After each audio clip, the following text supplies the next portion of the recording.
مطالعہ انسان کے لیے اخلاق کا معیار ہے۔ بری صحبت سے تنہائی اچھی ہے، لیکن تنہائی سے پریشان ہو جانے کا اندیشہ ہے۔ اس لیے اچھی کتابوں کے مطالعے کی ضرورت ہے۔ تیل کے لیے پیسے نہ ہونے کی وجہ سے میں رات کو چوکیداروں کے کندیلوں کے پاس کھڑے ہو کر کتاب کا مطالعہ کرتا تھا۔ ورزش سے جسم مضبوط ہوتا ہے، اور مطالعے کی دماغ کے لیے وہی اہمیت ہے جو ورزش کی جسم کے لیے۔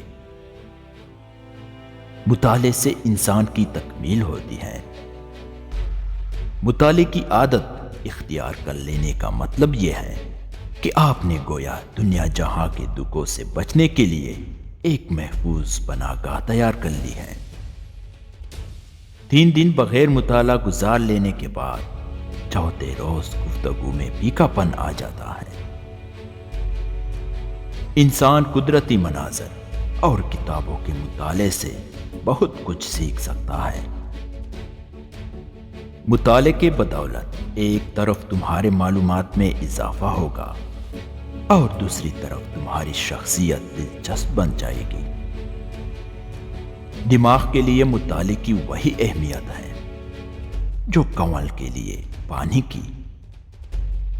مطالعہ کسی سے اختلاف کرنے یا فصیح زبان میں گفتگو کرنے کی غرض سے نہ کرو، بلکہ تولنے اور سوچنے کی خاطر کرو۔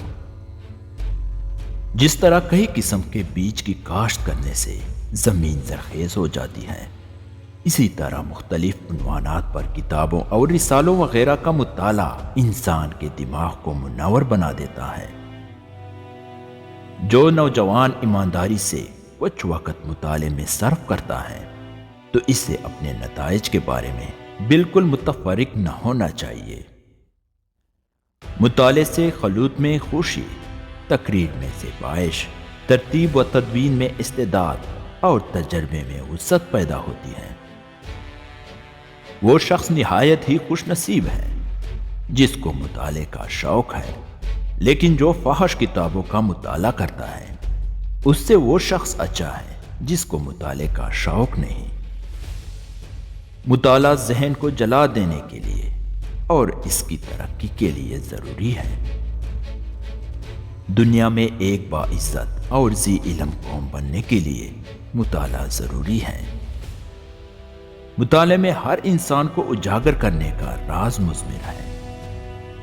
اکثر دیکھا گیا کہ کتابوں کے مطالعے نے انسان کے مستقبل کو بنا دیا ہے۔